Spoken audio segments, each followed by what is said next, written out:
Amanda barely had the strength to hold the paper bag carrying the soup. She opened the door with heavy eyes, trying to force a smile at the delivery man who had arrived exactly at the scheduled time. But before she could say thank you, her legs gave out and her body began to collapse. Mark, the delivery man in a rain-soaked uniform, dropped his backpack on the floor and caught her at the very last second. In that moment, he understood. This wasn't just a delivery. It was someone's life slipping through his hands, and the choice he made from then on would change everything. If this story already hooked you in the first few seconds, leave a like and subscribe to the channel so you don't miss the ending. The doorbell rang insistently at the small apartment located on Ferry Street in the ironbound neighborhood of Newark, New Jersey. Amanda Collins, a 38-year-old university professor, was already staggering even before opening the door. Her eyes burned. Her sweaty skin glistened under the dim hallway light, and each step felt like it weighed a ton. In her left hand, the phone still showed the app screen, confirming that the order of soup and sandwich had just been delivered. On the other side of the door, Mark Johnson, a DoorDash delivery man, adjusted the thermal bag soaked from the relentless drizzle falling that night. He had promised himself that this would be the last order of the day. His entire body ached after 12 straight hours on the motorcycle, facing honking traffic jams and impatient drivers. The exhaustion was such that he had already calculated the night's earnings and considered calling it quits. But something about the app's alert, maybe the amount, maybe the location, maybe just instinct, made him accept the delivery. When Amanda opened the door, he immediately realized something wasn't right. Her face was pale, her eyes sunken, and her shortness of breath made it clear this wasn't just the flu. Amanda tried to muster a thank you, but her voice came out in whispers, almost inaudible. Her hand trembled as she took the bag, and before she could take a step back, her legs gave out. Her body tilted dangerously forward, about to crash onto the wooden floor of the hall. At that instant, Mark, acting on reflex, dropped the bag on the floor and caught her by the shoulders. The force of the fall almost brought him down too, but he managed to steady his wet shoes on the entryway rug. His heart raced, and for a moment the scene froze.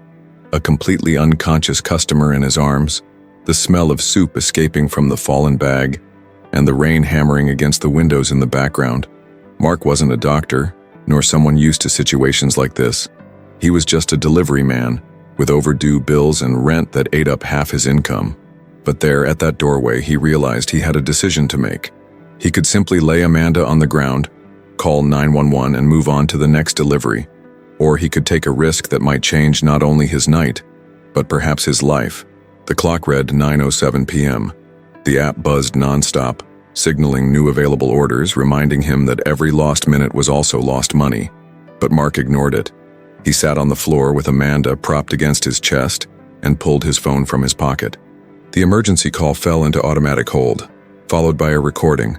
While waiting, he noticed her breathing faltering, as if each inhale were a superhuman effort. "Hold on," he whispered, even knowing she couldn't hear him. The metallic smell of blood made him look down. A small trickle was running from the corner of her mouth. Mark swallowed hard, panic rising in his throat. The operator finally answered, and he hurriedly explained the situation, giving the address and details. The response was direct. "An ambulance is on the way, estimated arrival in 10 to 15 minutes. 15 minutes sounded like an eternity. Meanwhile, building residents began passing through the corridor, some casting curious glances, others indifferent. No one stopped to help. Mark felt alone, carrying a burden that wasn't his but from which he couldn't walk away. He didn't know Amanda, knew nothing about her life beyond the name written on the app, and yet there was something deeply human in that scene that kept him from leaving her there. Time ticked by. The distant sound of sirens still wasn't approaching. Amanda twitched slightly as if trying to wake up, but soon fell back into unconsciousness. Mark then made an improbable decision. He lifted Amanda in his arms, ignoring the pain in his back and the risk of being misunderstood, and carried her down to the building's sidewalk. He looked around, desperate. No one offered help. Neighbors peeked through their windows but made no gestures of solidarity. Then, with no other choice, he grabbed his phone again and, with trembling hands, called for an emergency Uber. The app indicated the car would arrive in 5 minutes. Mark stood there, Amanda in his arms, ignoring the weight of the situation. Just waiting. Every second felt like an eternity. When the car finally appeared, Mark placed Amanda in the back seat, followed closely by the driver, who looked visibly uncomfortable with the situation. There was no time for detailed explanations. The priority was reaching the hospital as quickly as possible. Crossing the streets, the car sped through Newark traffic, past bus stops, shuttered shops, and flooded roads. Mark felt powerless. The rain, which had briefly stopped, came back harder. The sound of water drumming on the car roof mirrored what he felt inside, an uncontrollable turmoil of fear and uncertainty. When they finally reached the entrance of University Hospital, Mark quickly paid the driver and without wasting time got out of the car with Amanda in his arms. He ran to the emergency doors where a medical team immediately assisted him and guided her swiftly inside. As Mark stood there unsure whether to stay or leave, a doctor approached and said, "We'll take it from here. She's going to be fine." Mark stood frozen, breathing heavily. His body was tired, but his mind still couldn't fully process what had just happened. He wondered if he had done the right thing, or if all of this had only created more complications for his own life. On that rainy night, as Amanda disappeared behind the hospital doors, Mark found himself facing a choice he could never undo. The glass doors of University Hospital closed behind the medical team that had wheeled Amanda away on a stretcher. Mark was left alone in the hall lit by fluorescent lights still dripping with rain. The soaked helmet was clenched in his hand, and his phone buzzed nonstop in his pocket with DoorDash notifications. Canceled orders, loss of incentives, low acceptance rate warnings.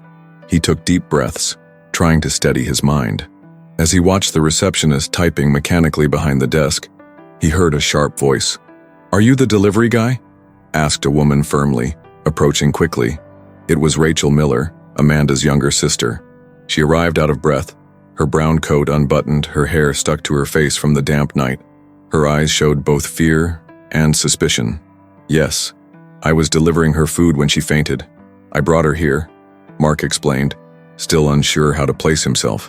Rachel scanned him from head to toe, evaluating not only the delivery man's worn-out look, but also the strangeness of the situation.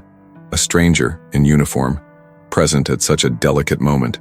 Gratitude wasn't her first reaction. "Did you go into her apartment?" she asked, crossing her arms. Mark hesitated. "I had no choice. She collapsed right in front of me. She was alone." The silence that followed was uncomfortable. Rachel seemed to be deciding whether to trust him or not. Finally, she let out a deep sigh. "If you hadn't done anything, maybe she wouldn't have made it here." The words, though brief, lightened some of the weight on Mark's shoulders. Still, the sense of not belonging gnawed at him. The hospital environment was cold, impersonal. Nurses rushed by, doctors checked clipboards, and he, in a delivery uniform smelling of wet streets, felt like an intruder. Minutes later, a doctor approached to inform them that Amanda was stabilized but would be admitted for observation. Rachel closed her eyes, holding back tears.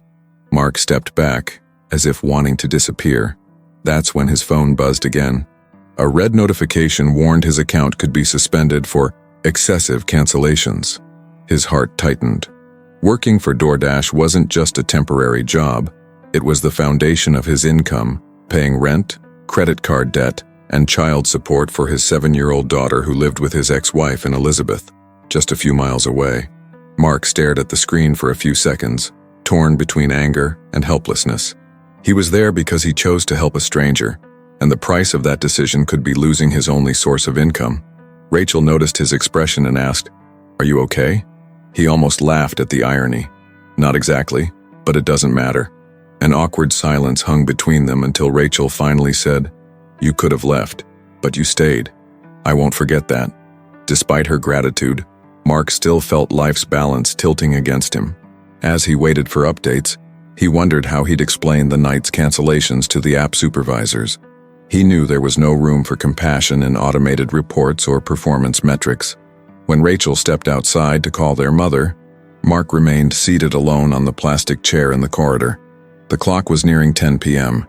He should have been home, but he was trapped in a situation that wasn't his, and yet felt impossible to abandon. Outside, the rain slowly eased, but inside the hospital, the weight of the moment only grew. Mark didn't know it yet, but that choice, carrying Amanda there, wouldn't be remembered only as an act of kindness.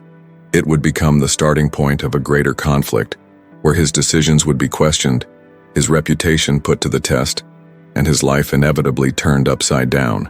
The next morning, timid daylight filtered through the huge windows of University Hospital. The smell of cheap coffee drifted through the corridor as Mark still sat in the same hard chair, his eyes swollen from lack of sleep and his mind in turmoil. He hadn't gone home. His phone showed dozens of app messages, automated low-performance warnings, suspension alerts, and a cold email stating his account would be reviewed. When he was finally allowed to visit Amanda, he entered the quiet room where machines beeped from time to time. Amanda, still weak, slowly opened her eyes. Rachel sat at her bedside, holding her sister's hand. Her expression changed when she saw Mark enter. There was no suspicion anymore. Instead, there was silent gratitude. You're the delivery guy," Amanda whispered, her voice almost failing. Mark approached, embarrassed. "I am. I just did what anyone would have done." She shook her head with a tired smile. "No one did. I asked for help before. No one came." The words fell heavy in the air. Rachel looked away, visibly uncomfortable. Amanda closed her eyes and confessed, "I didn't order the soup because I was hungry. I ordered it because I couldn't get up to cook." Mark swallowed hard. Rachel took a deep breath and explained what Amanda didn't have the strength to say. She had been ignoring serious symptoms of an autoimmune disease. Out of fear of medical costs, she avoided checkups, believing she could manage on her own. But that night, her body couldn't take it anymore.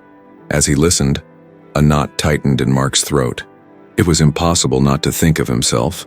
Overdue rent payments, the choice between buying gas to work or medicine for his daughter living in Elizabeth.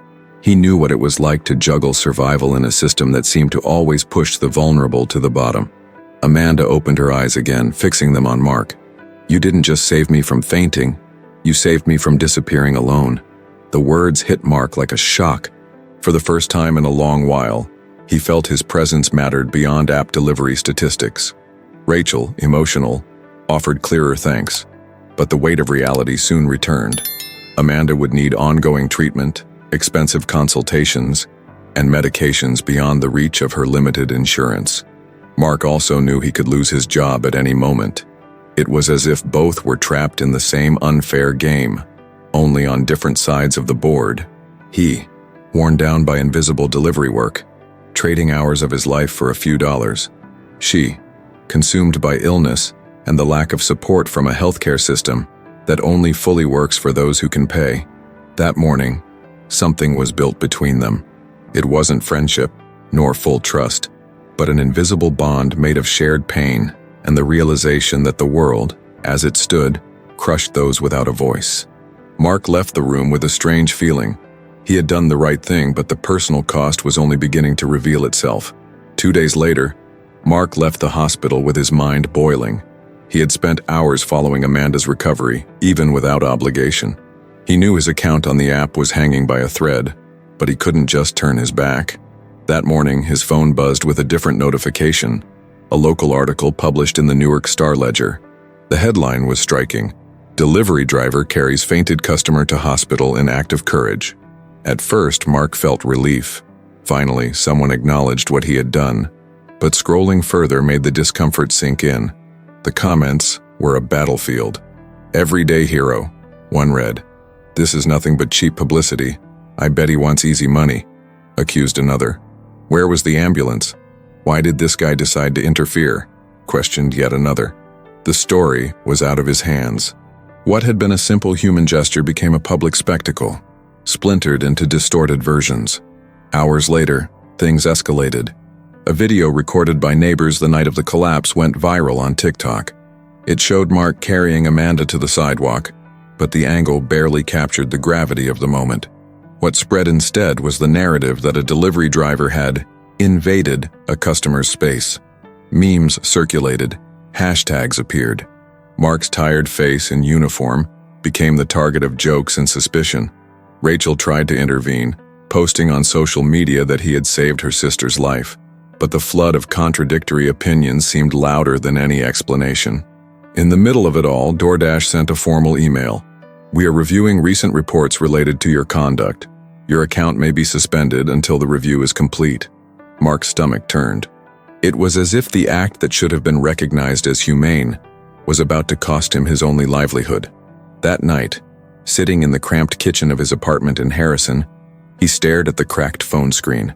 On the other end of the line, his young daughter innocently asked, "Daddy, are you coming to get me on Saturday?" He swallowed the urge to say he didn't even know if he'd have money for gas.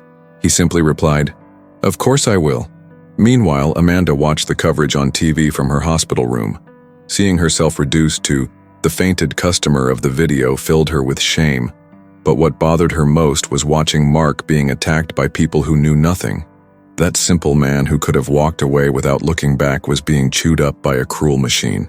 That's when Amanda made a decision. She asked Rachel to record a video with her explaining the truth, that the delivery driver had not only respected her privacy, but also given her a chance to live. With emotion, she declared, "If I'm breathing today, it's because Mark didn't treat me like a number but like a human being." The video exploded across social media, creating a new twist. Now, thousands of people rallied in support of Mark. But along with the wave of solidarity came another consequence: intense exposure, invasion of his personal life, and scrutiny he had never asked for.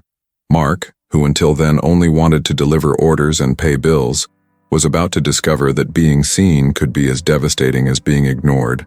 The video recorded by Amanda and Rachel spread through social media like wildfire. In less than 24 hours, it had millions of views. The image of Amanda, still pale but lucid, looking into the camera and thanking Mark, became a symbol of resilience and humanity. Suddenly, the anonymous delivery driver from Newark had a name, a face, and a story that moved strangers across the country. But with the wave of support came a flood of exposure. Journalists knocked at the door of his small apartment in Harrison. Curious neighbors stopped to ask if he was that delivery guy from the video. And even customers during deliveries asked for pictures. For someone used to being invisible, this sudden visibility was uncomfortable and overwhelming. Meanwhile, Rachel organized an online fundraiser, initially to help Amanda pay for tests and medication. The goal was modest, $5,000. But in just a few days, the amount raised surpassed $50,000. People donated not only for Amanda's treatment but also to reward the delivery driver who didn't turn his back. Mark was speechless when he saw his name in the fundraiser's title. "He saved my life, now let's help him continue his." At first, he refused to accept any of the money. He felt he didn't deserve it. But Rachel insisted, "You don't understand, Mark. This isn't just our fight. It's yours too. You carried the weight no one else would." In the hospital, Amanda slowly recovered but with renewed determination. Alongside Mark, she began speaking about something they shared, the feeling of being crushed by impersonal systems. She by healthcare, he by gig work. This honest exchange created an unexpected friendship, not born of convenience but of mutual understanding.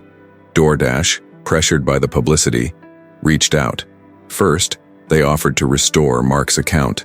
Then, in a calculated gesture, they issued a press release calling him an example of compassion and dedication. Mark read it and almost laughed. He knew that if it hadn't been for the internet's force, he would have been just another suspended delivery driver. Still, he accepted the account reactivation, not out of pride but necessity. What he didn't expect was the human impact this story would have beyond money. A group of Newark delivery drivers approached him, saying his action inspired them to demand fairer conditions. Amanda, for her part, used her voice as a professor to talk about the fragility of healthcare in the country. Two lives that had crossed by chance now became small beacons for others who felt invisible. On a cold Sunday afternoon, Mark finally picked up his daughter to spend the weekend together. Walking down Ferry Street, the little girl held his hand tightly, and without understanding the full scope, simply said, "Daddy, are you famous now?" Mark smiled. It wasn't fame. It was something much greater and much simpler. It was being remembered not for what he delivered, but for what he chose to do when someone most needed it. And Amanda, watching from her apartment window, knew she would never forget the sound of the doorbell that rainy night, because it hadn't been just a delivery. It was the moment her life, hanging by a thread, met someone willing not to let it slip away. And you? Do you believe small gestures, even from the most invisible people, can change entire destinies? Share your opinion in the comments. I really want to read your thoughts. If this story touched your heart, leave a like and subscribe to the channel. That way, you won't miss the next stories that might transform the way you see life.